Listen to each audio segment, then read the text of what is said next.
Welcome to section 2 of our Fit to Respond, Fit to Retire health and wellness program.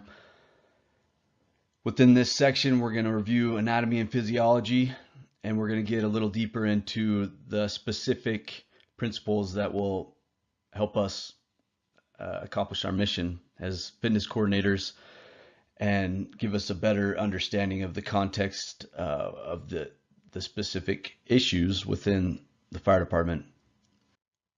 Energy systems is a critical component to our overall holistic approach because it's not just referring to exercise alone.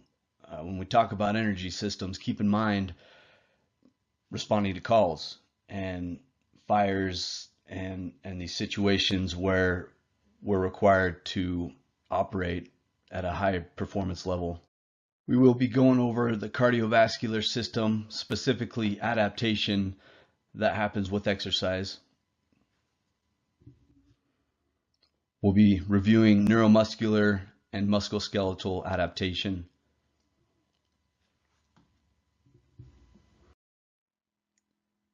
Let's go through some terminology that will be important to understand as we move through this presentation today. Adenosine triphosphate, or ATP, is the energy or currency within the body. So with every movement, there's a cost, and ATP is that currency that is there to pay for that movement, basically. We'll get more into that here in a minute. Anaerobic is not relying on oxygen. Aerobic is energy relying on oxygen. Creatine phosphate is a high energy molecule that is available only in short bursts, and it rapidly depletes. Glycolytic is the breakdown of glucose. Lipolytic would be the breakdown of fat.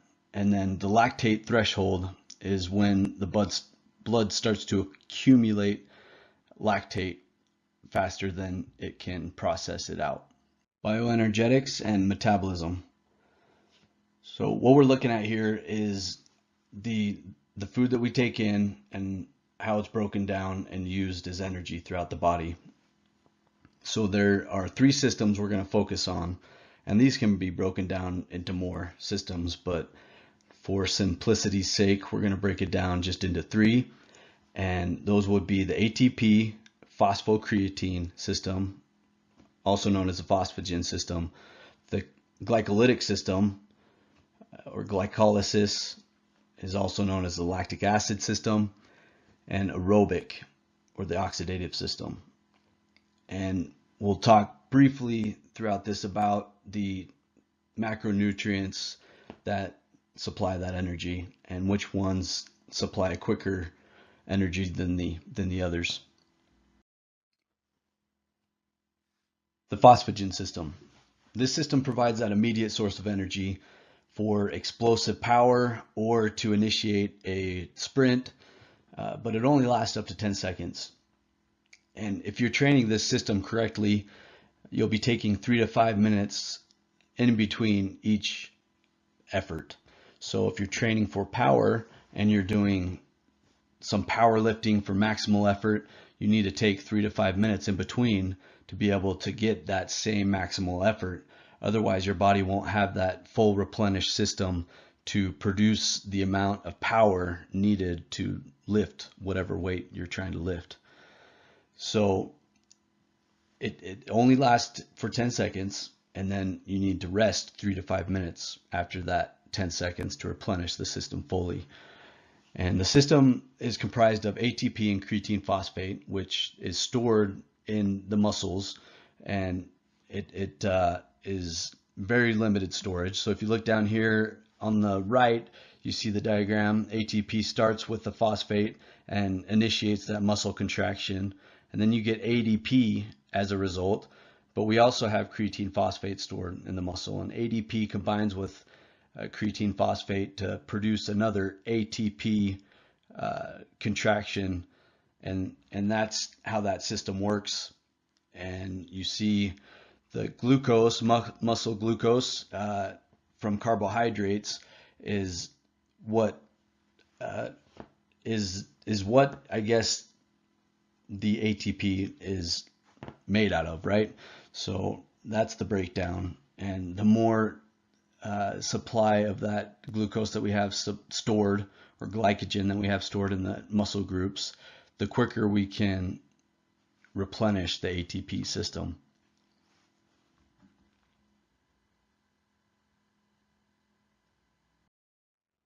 The glycolytic system provides the body with energy lasting from 10 seconds to 2 minutes approximately, and that's dependent on the individual, level of training, and other factors. This process is an anaerobic process, which means that it's the breakdown of glucose from the blood and the storage of glycogen in the muscles, which then is taken to the specific cells and used as energy, as ATP. The lactate that is produced as a byproduct of glycolysis was thought of in the past as the source of the burn that you feel when you're doing that high intensity interval type training, or the circuit, or just the high volume training. You feel that burn start to build up in your muscle group, and they found that it's not the lactate, it's that imbalance, that acid imbalance within the muscle group, and the breakdown actually of the muscle. So the lactate is used to produce glucose again, and that's done through the Cori cycle. It's converted back to glycogen in the liver.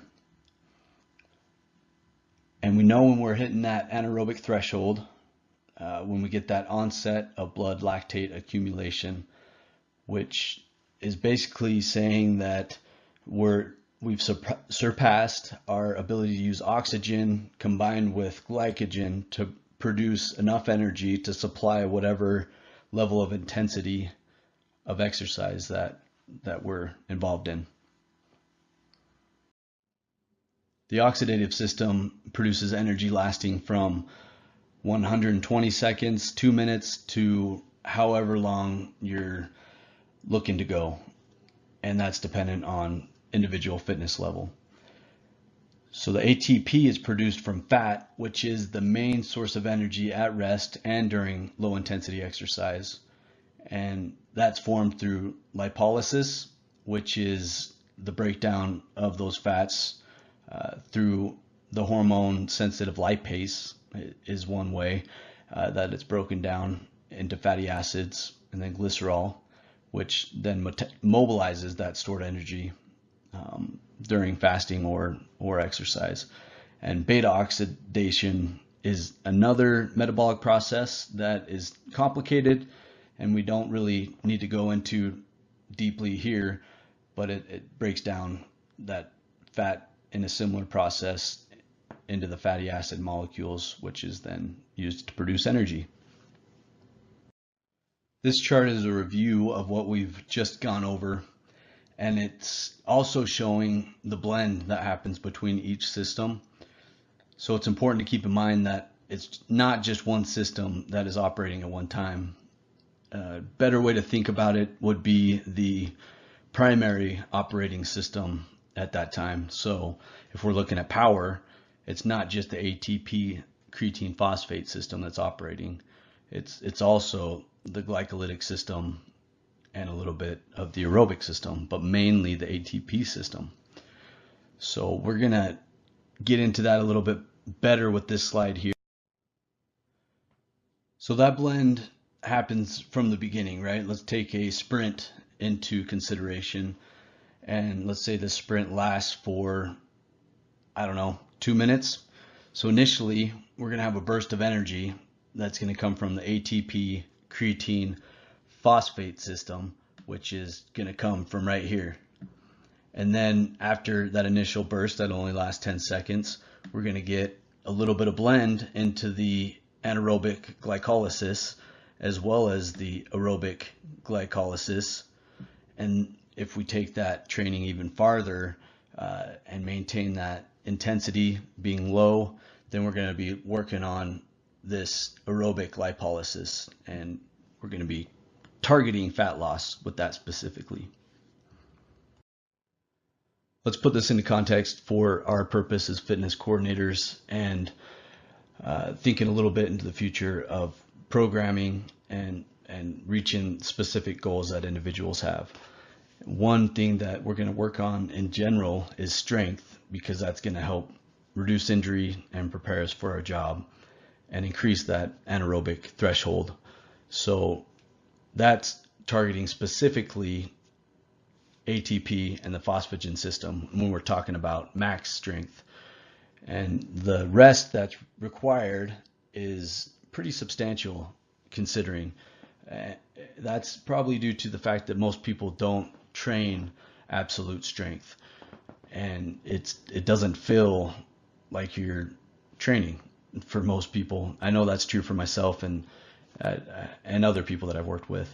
So we're working for a short period of time. That's usually 1 to 6 reps per set, and that rest period is going to be 3 to 5 minutes in between. And that's allowing the body to replenish those energy stores so that we can produce another maximal effort.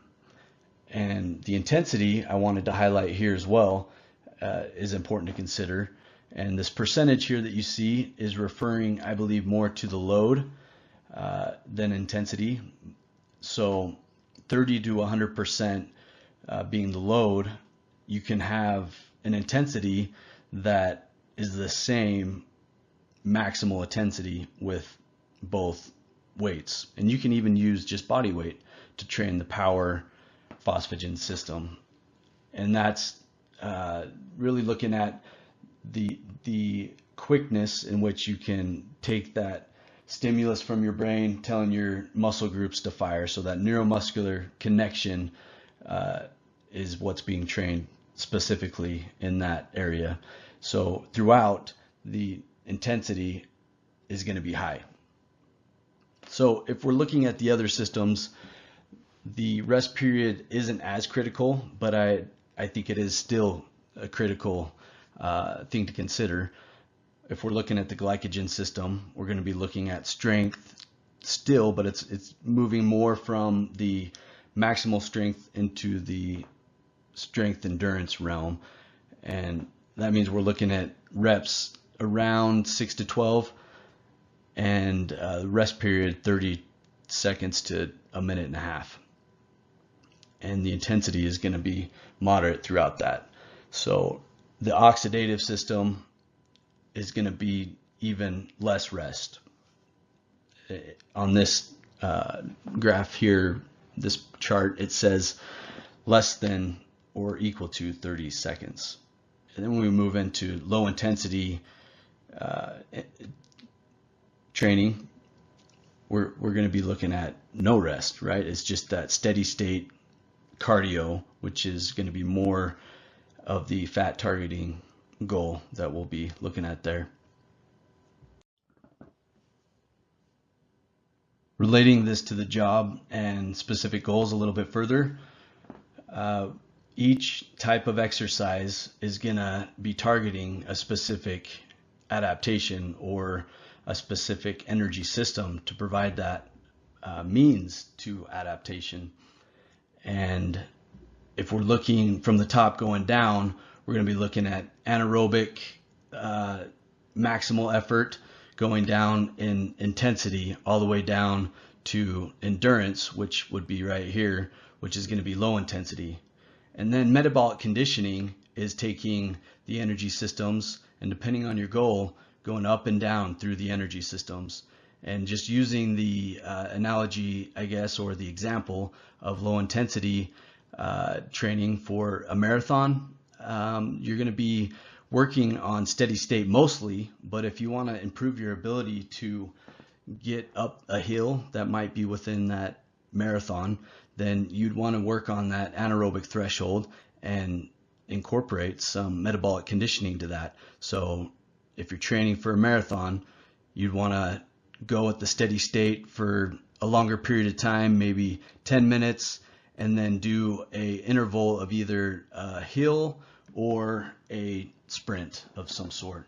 And that's going to improve your body's ability to continue that steady state activity, as well as recover from that anaerobic surge of energy.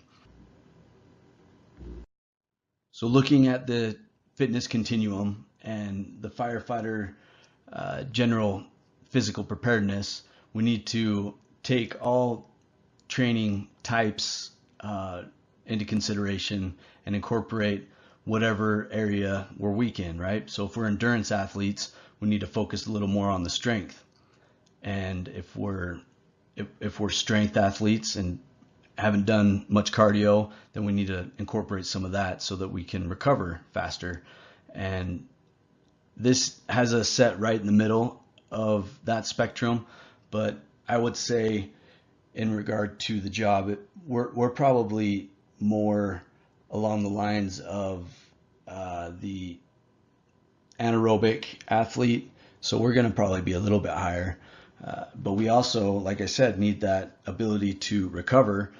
But if you think about a fire scenario, we're going from one task to the other, and the intensity in which we pull a hose or force a door, it's an anaerobic activity for the most part. And then we go to the next task where we have a similar type of intensity of effort.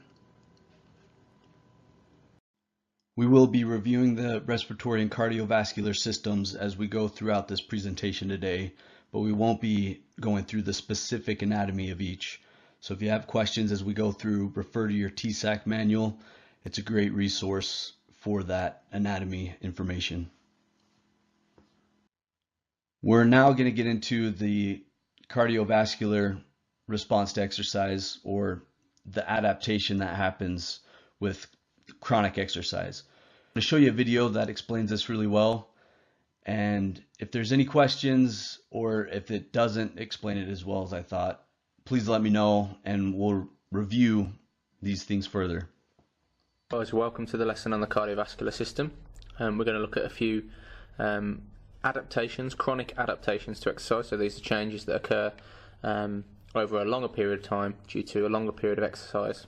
We're going to look at the following things: cardiac hypertrophy, increase in resting and exercising stroke volume, decrease in resting heart rate, capillarization of skeletal muscle and the alveoli, reduction in resting blood pressure, decreased heart rate recovery time, and an increase in blood volume. So let's start off with cardiac hypertrophy then.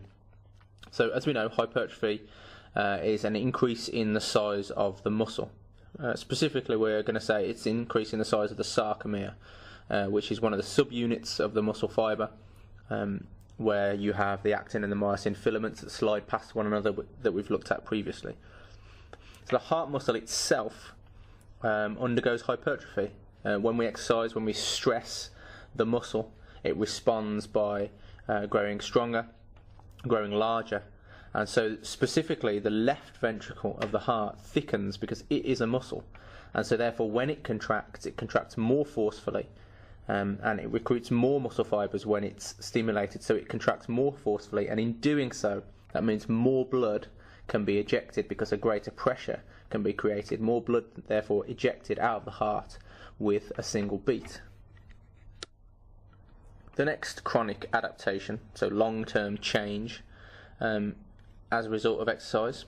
Next one for the cardiovascular system is that we increase the resting and the exercising stroke volume. So you'll remember that the stroke volume is the amount of blood that is pumped from the left ventricle of the heart in a single contraction. So it's on its way to the body, to the working tissues, to the muscles. And it's directly related, of course, the stroke volume is related to the contractile force, that's the strength of contraction of the cardiac muscle, which we've just talked about. Now, if you're not trained, your stroke volume, that is the amount of volume ejected from the heart with a single contraction, if you're not trained, your stroke volume, whether we're talking at rest or we're talking during exercise, your stroke volume will be lower, it will be less than somebody who is trained. And the table shows you some average volumes for stroke volume for the untrained at rest and during exercise, and the trained at rest and during exercise. And you'll notice there's a significant difference, a significant benefit in terms of stroke volume from being trained. Resting heart rate is something that we often measure, and of course we measure it in beats per minute. But we see that with the cardiovascular system and adaptations to the cardiovascular system as a result of exercise, we often see, or we can see, a reduction or a decrease in the resting heart rate. And that's simply because the heart itself is stronger, as we've just said, and the stroke volume is increased. There can be a reduction in the resting heart rate without having a reduction in the total amount of blood that's being ejected from the heart in a minute. So that's what we call cardiac output, or Q. So at rest, your cardiac output can remain the same because your stroke volume goes up, so therefore your resting heart rate can come down without affecting the total amount of blood that is being moved around the body, around the system in a minute. So where a stroke volume goes up, heart rate therefore, resting heart rate therefore can come down. And we'll see that the resting heart rate of people who do lots of exercise and exercise consistently, particularly cardiovascular exercise, their resting heart rate is lower than those who don't do exercise, those people who are more sedentary. Another adaptation, a benefit or advantage of exercise to the cardiovascular system is the capillarization of skeletal muscle and the alveoli. And capillarization simply means an increase in the numbers of capillaries in a given area. So an increase in capillary density. And this happens in two places. It happens both in the muscle and it also happens in the alveoli. Now this capillarization is a benefit because the amount of oxygen that can be supplied is related to the amount of blood that can be brought to the muscle. And if we have an increased number of capillaries, that means we can have more blood flowing to the muscle. So the benefit essentially of bringing more oxygen to the muscle means that we can improve our metabolism of glucose and also fats in the muscle. And the main benefits, or the main adaptations, or the most adaptations will occur somewhere between 70 and 80% of your VO2 max, which we've talked about previously. You also do get some response to high intensity training, but it's debated as to how effective that is in comparison to the benefits that you get from cardiovascular, endurance, long distance, aerobic training. There's also capillarization of the alveoli. So we've talked previously again about the alveoli and their role and what they do physiologically. But essentially, the capillaries that surround the alveoli become more numerous.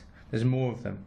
And so therefore, the gaseous exchange, so the carbon dioxide out and the oxygen in, which happens between the capillary and the alveoli, can happen much more rapidly and much more efficiently. So that's yet another benefit of the capillarization of skeletal muscle and alveoli. A further benefit of training to the cardiovascular system is the reduction in resting blood pressure. So blood pressure or hypertension is linked to all sorts of other kinds of diseases, and it's one of the things that we would look for to determine the health of an individual, and you've done that yourselves. Tested blood pressure, and you can get an indication of the level of health of that person's cardiovascular system from their blood pressure. Well, exercise helps us to reduce that blood pressure, and particularly aerobic training. So even within the first few weeks of aerobic training, we see a reduction in the blood pressure levels at rest. That's probably, we think, due to long-term relaxation of the blood vessels. So they become more relaxed, which allows then the flow of blood to be more smooth, and then the pressure on the walls of those vessels to be reduced. There is also some benefit from progressive resistance training for bringing blood pressure down, but it's less effective than aerobic training, or at least that's what the science seems to suggest at the moment. So we might find a decrease of approximately 2% in the systolic pressure and approximately 4% in the diastolic blood pressure with resistance training.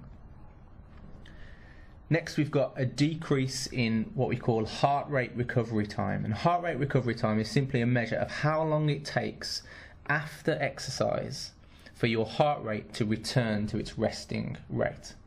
So we would expect a fit person whose heart rate starts off lower, it would rise as they did exercise, but then the amount of time that it takes for the heart rate then to return back to resting will be less in a trained or fit, cardiovascularly fit person. It will take less time for their heart rate to return to normal. The longer it takes your heart rate to return to normal, to recover, the longer that takes, the more indication there is that you are either unfit or even potentially unwell.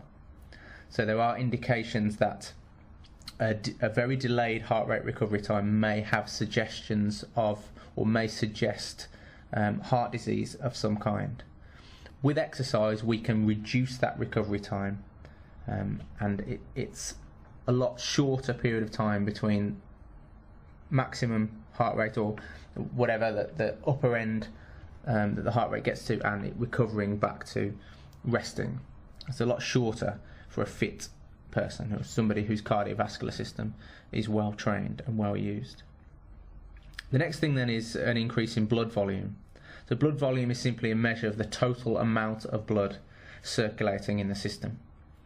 And two things happen as a result of exercise, long-term chronic changes as a result of exercise. First of all, the blood plasma, the volume of blood plasma increases, and that is because the kidneys retain more water, and so there is basically more water in the blood, so that it adds to the overall volume. So exercise promotes that water retention by the kidneys. So then after 2 or 3 weeks we see an increase as well in the total volume of the blood plasma, which makes up the blood, partly. The other thing that happens as well to increase the blood volume is that the numbers of red blood cells also potentially increase. So the hormone EPO, erythropoietin, which you may have heard of in relation to doping in sport, because it can be injected to have this effect, but it's also naturally occurring. So this hormone EPO stimulates production of red blood cells in the bone marrow, and then those red blood cells are released into the bloodstream. So we have this increase in red blood cells alongside an increase in blood plasma, and both of those two things together will show an overall increase in blood volume. Air exchange is critical in our role as firefighters. We have to be able to utilize oxygen as efficiently as possible. So that means knowing how to expand our lungs fully while wearing an SCBA and full gear, so that we can push farther and deeper into fires to perform whatever duty we need to perform. So right now I'd just like to focus on two main things, which would be ventilation and respiration. So when we're talking about ventilation, we're looking at the diaphragm, which is a muscle that looks something like that. When that pulls down, it creates a negative pressure in the lungs that allows that expansion and then that air to be pulled in. When we're looking at respiration, we're looking at the level of the alveoli, and this would be the external respiration, where that air that's pulled in from that ventilatory effort is brought to the alveolar space, which is this area right here, and the oxygen is exchanged with the carbon dioxide, so that fresh oxygen can be carried to whatever muscle group or area of the body that is trying to perform the action.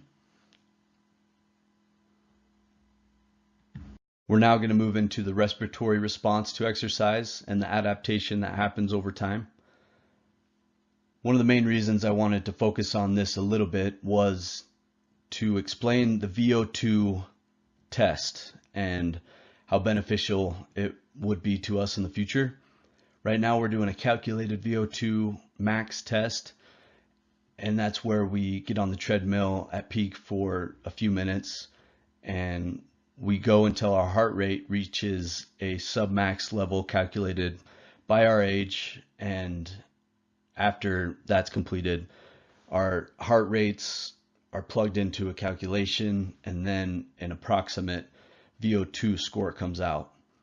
And that score is basically to tell us how well our body is metabolizing oxygen and using it. A legitimate VO2 test is where you wear a mask, and basically the mask collects the carbon dioxide and the oxygen, the air that's brought in, and the exchange that happens there. And it gives you as close to an exact number as possible. And it's a good test for multiple reasons. It tells you where your anaerobic threshold is, which is basically when you move from consuming as much oxygen as possible to the point that it's not enough to supply the energy that is required for the activity that you're involved in. So your body starts to use more glycogen, and then from there the exchange changes a little bit. So you get that number, the exact heart rate in which you hit that anaerobic threshold, but also you get the recovery time after the VO2 max or submax test. So the recovery time obviously is important for our job, because we want to know how long it's going to take to get back into the fire, or recover enough to start pulling ceiling again, or whatever the case may be. Recovery is essential to getting the job done. And in our job, that anaerobic threshold and recovery time are probably the two most important principles to train, or areas that we could train to improve at the job. Long-term adaptation for the respiratory system. The calculated VO2 testing that we're doing currently at peak every other year is a good metric to measure from year to year, but it doesn't give us specific information to program for individuals. It can give us a general idea of how to program, but the benefit of true VO2 testing is that we can give a specific heart rate correlated to a training zone, which would be, fat burning, anaerobic threshold training, and that sort of thing. So if we were putting a program together currently, we could give some ranges that are based on the general public, but I think the closer we can get to the individual range, the better. So the VO2 test is the test of the body's ability to metabolize oxygen, and it's measured as millimeters of oxygen in 1 minute per kilogram of body weight. And as you can see in the picture to the right, it's measuring the exact amount of oxygen being pulled in and the amount of carbon dioxide being pushed out, and that is calculating that VO2 max.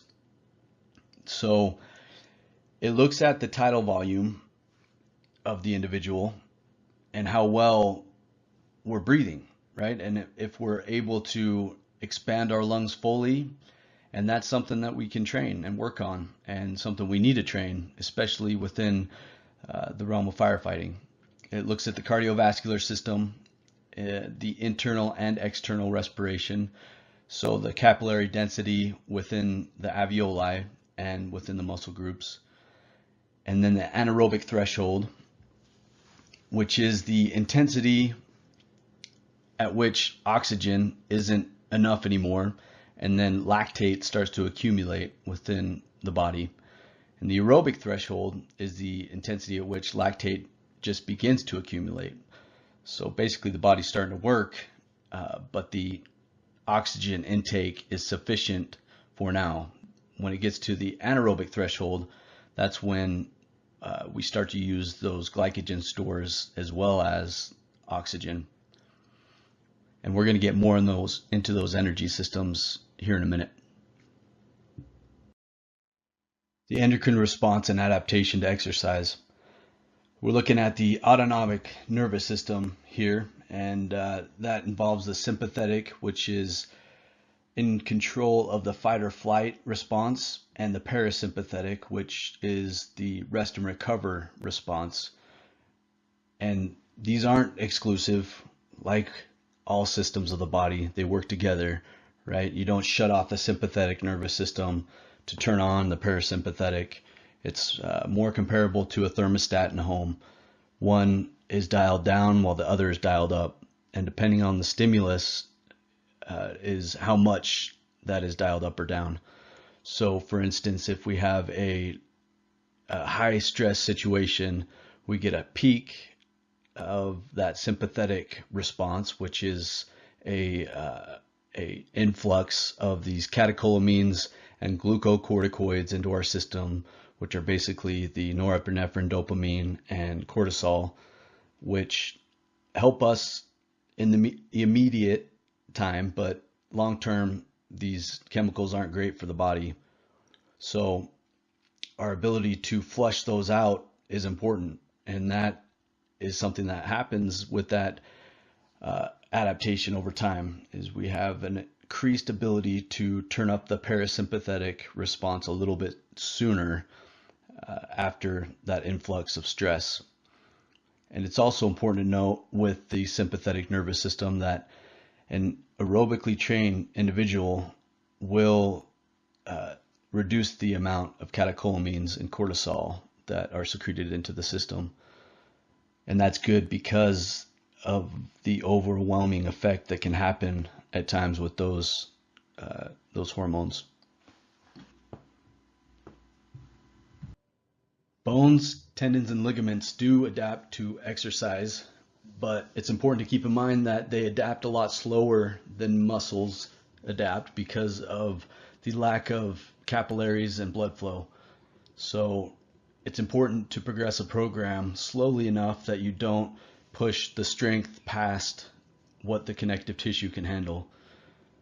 And it's also important to think about a program that's well balanced is going to include elements that are going to increase adaptation in these different areas. For instance, if you're looking at increased bone density, the strength training and the increased loads are going to increase that adaptation or improve that adaptation. And if you're looking more at the tendons and ligaments, plyometric type training is what is going to be the best in that regard. So it's important to have a nice, varied, well-balanced program.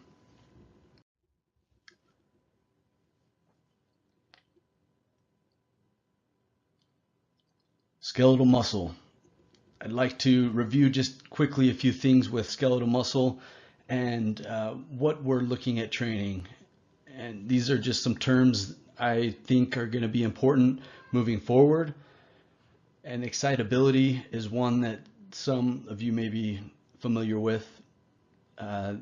It's a term used to describe the heart muscle and the conduction that happens there. So that's also something we need to consider when we're looking at that neuromuscular connection. The idea is to, over time, improve our ability to target a specific muscle group and fire the complete muscle group. And that's something that adapts over time, is that neuromuscular connection, and that it's almost a cognitive ability. And then contractility is the ability of the muscle, or the capacity to shorten and generate force. And that is going to be looking at the power of the muscle group and the strength specifically.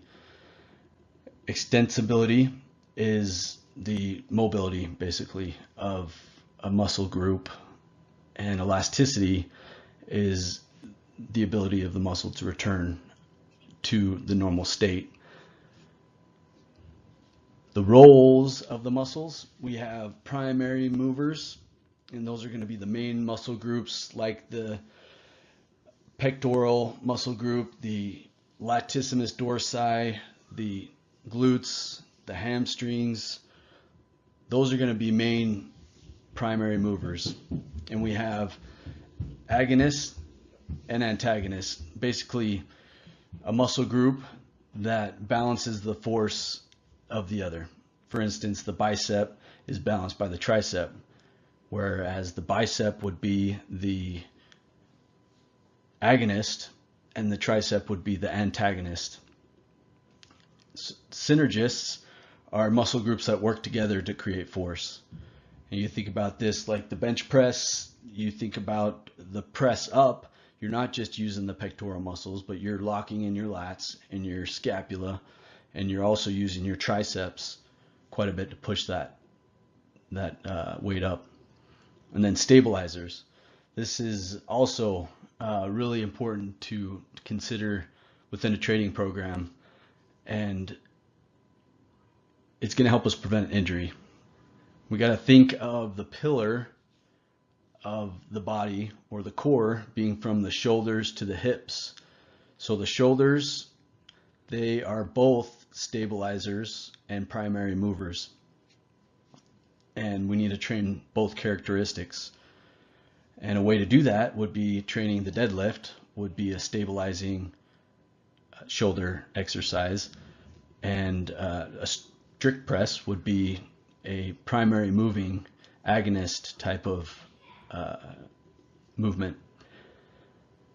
And the hips, going to the hips, they also are stabilizer muscle groups, and there's the primary movers all surrounding the hips. So training those individually is important, but also training the main part of our pillar, which would be the abdominals and the rector spine, to know how to target that muscle group, to fire, to engage, to protect the spine.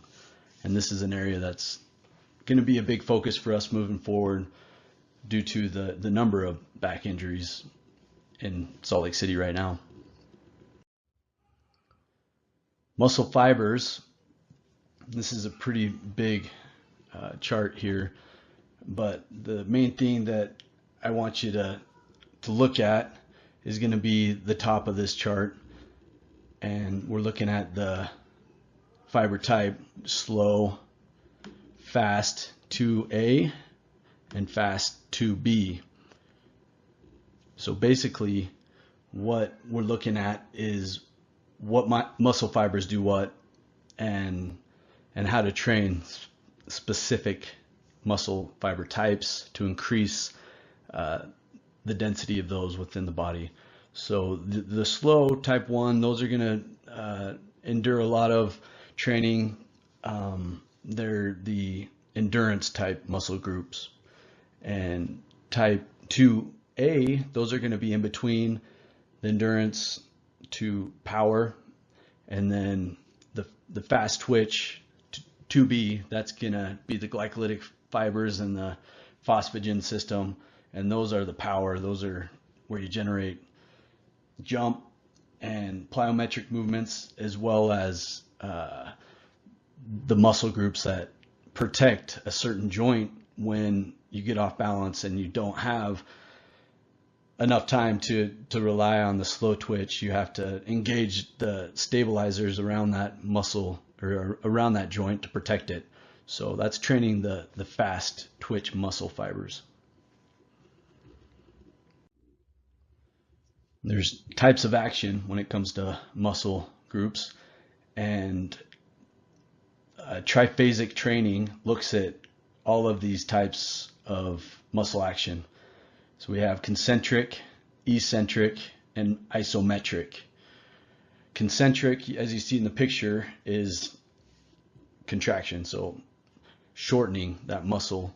Eccentric is slowly lowering or elongating the muscle, and isometric is going to be holding that muscle still and stabilizing while you do a certain exercise. For instance, a squat, you're going to be using all sorts of different types of muscle action, right? So the back is going to be protected by that isometric contraction, and that's holding your core nice and tight while you move the body down and then back up. Welcome to our lesson on the muscular system. So we're going to be looking at the chronic or long-term physiological adaptations to exercise, but focusing today on the muscular system. We're going to look at several things. We're going to look at hypertrophy, increase in tendon strength, increase in myoglobin stores, increased number and size of mitochondria, increased storage of glycogen and increased storage of fat, increased muscle strength. So let's get started. Hypertrophy. You may have heard it pronounced hypertrophy. Either is absolutely fine. But essentially hypertrophy is simply the increase in the size of muscle cells. So overall, therefore, the size of the whole muscle will get bigger. So muscle size in hypertrophy increases not just because we've got more muscle fibers, but actually because the fibers that are already there get larger. So the cells, the muscle fiber cells themselves, get wider, they fill up, if you like, and get larger. That is hypertrophy. There is some suggestion that there might be another thing at work in giving overall muscle size, and that is called hyperplasia. And we believe that it's growth hormone, human growth hormone, that stimulates hyperplasia. And hyperplasia is simply an increase not in the size of the cell, but increase in the numbers of muscle cells. So when new muscle cells are being grown, that is called hyperplasia. There is some debate about how much this affects muscle size overall and to what extent it can be developed and through exercise. And we think these days probably accounts for very little, maybe about 5% of overall muscle growth. The next heading is the increase in tendon strength. And as we know, tendons will link muscle to bone. So they're different from ligaments in that ligaments are bone-to-bone connections. So a tendon will link muscle to bone so that when a muscle contracts, it exerts a force, a pulling force on the bone, and then it moves whatever joint it is or that it is connected to. So tendon is made out of collagen, which is found a great deal in the body. It's very strong, it's somewhat elastic, but particularly strong, and therefore it's a very good way of attaching the muscle to the bone to ensure that when the muscle does contract, the tendon doesn't tear and we actually do get the movement we're looking for. So the tendons are made from collagen, and essentially the sheath of the muscle runs into the tendon and becomes part of the sheath that surrounds the tendon itself. The tendon attaches onto the bone, and it's there that the force of the contracting muscle will pull on the bone and create movement in the joint. If we want to strengthen the tendon, we find that the best way to do that is to do resistance training. So that's using relatively heavy weights to move the muscle, and therefore having the knock-on effect of strengthening the tendon. A couple of things that do happen when the tendon strengthens are that, first of all, individual collagen fibers will increase in thickness. And secondly, the number of collagen fibers and therefore the overall density of the tendon both will also increase as a result of resistance training. The increase in myoglobin stores is also a key way in which we can improve our overall levels, particularly of cardiovascular fitness. It's a long-term impact of exercise. We've talked previously about what myoglobin actually is, and essentially it's a compound which is very similar. It's a protein that is very similar to hemoglobin, which we know, of course, is found in the bloodstream. Myoglobin, however, is predominantly found in the muscle tissue.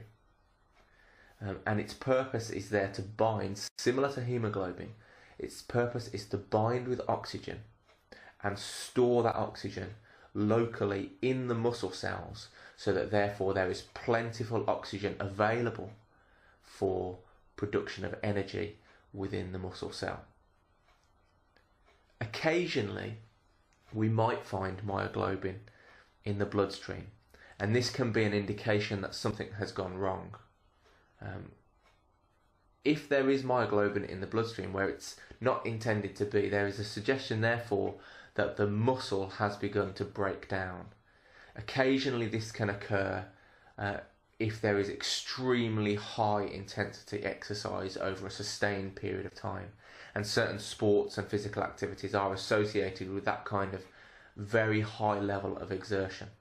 And one of the key indicators of damage to the muscle tissue is that we might find myoglobin in the bloodstream where it would not normally be found.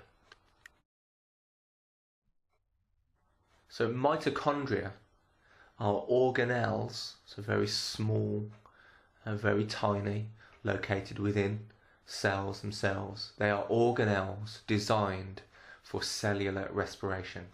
That means that they are the place where energy is produced for movement.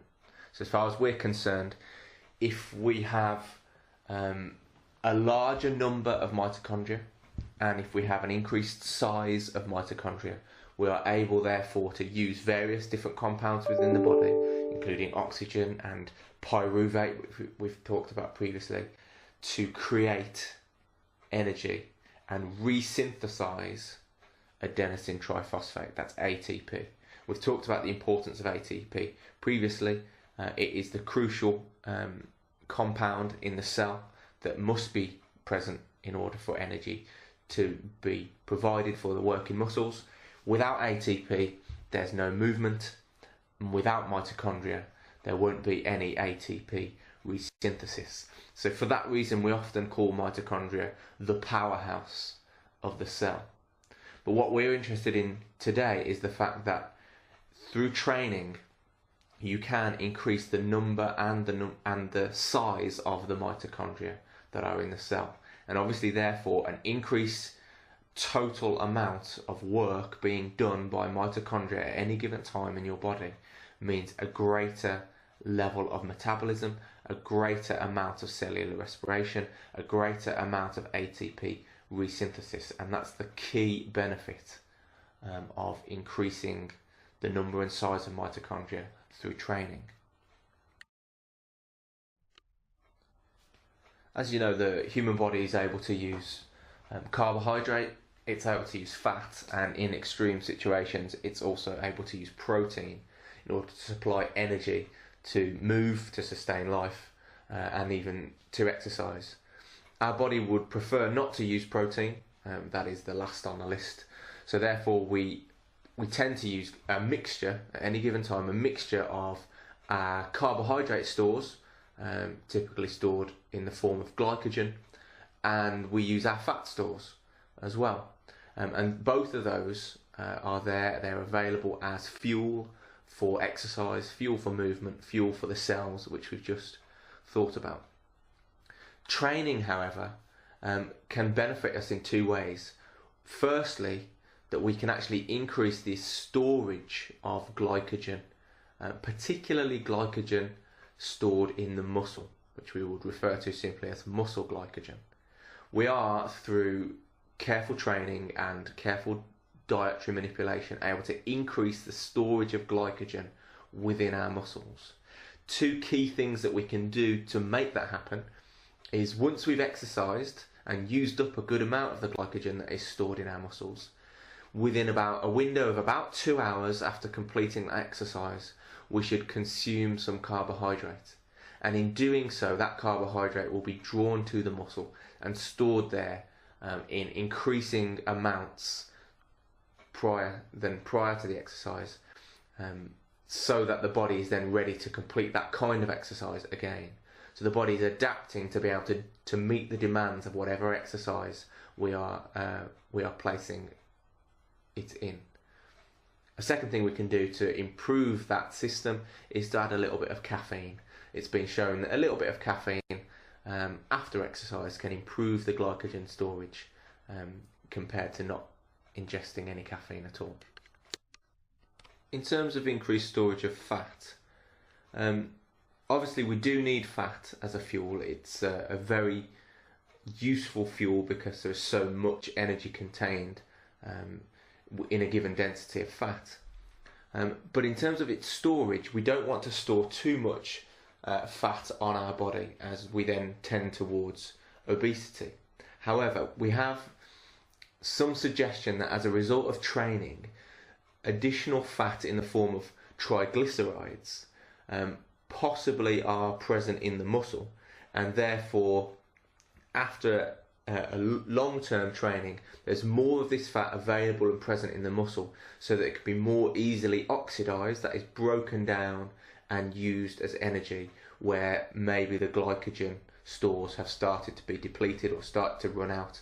We might be able to then to move across to use the fat that's already there and present in the muscle, and that is known as intramuscular triglyceride.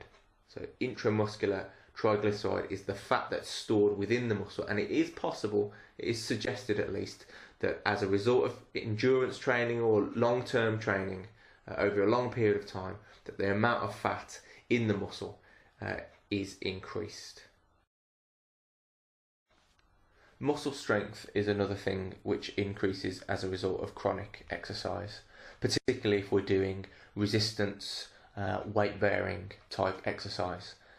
Initially, however, that strength, the ability to lift a greater amount of weight or a heavier weight or a bigger set of dumbbells or whatever it might be, initially for the first sort of about 6 weeks or so, those gains in being able to move that bigger weight, those gains in strength are essentially down to better neurological pathways, and that simply means that the brain is getting better at telling the body what to do. The brain is getting better at recruiting muscle fibers and using those muscle fibers to move the weights. And it might also be a little bit to do with the movement patterns that are set in the body. So we do see improvements in strength fairly quickly without necessarily seeing an increase in hypertrophy or what we might call true strength gains. That is, without the muscle itself getting any larger. However, after those first few weeks, we do then see a steady increase in the strength of the muscle, provided that the training is progressed appropriately and is continuing. Muscle strength is also lost very quickly, and we potentially can lose after about 8 weeks of not training. We can lose around about 10% of muscle strength.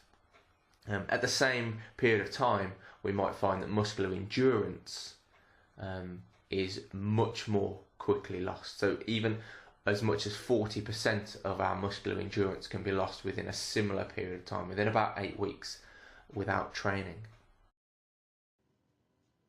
Finishing up on this presentation here, we're just going to review what we've learned. We've gone over adaptation to the physiological stress of exercise, and specifically we've reviewed the musculoskeletal adaptation and cardiovascular adaptation, as well as the energy systems targeted to create that adaptation. I'd like to leave you with a few thoughts, and those are what influences that adaptation. And it's mostly going to be influenced by the intensity, the level of fitness of the individual, and if recovery has been accounted for, and if it actually happens after the stress is applied. Because if that hasn't happened, then you're not going to get that positive adaptation. You're going to get breakdown and injury. So looking forward to the next section, we're going to explain in greater detail what factors come into play when we're looking at adaptation, not only to the physical exercise, but also the psychological aspect of adaptation.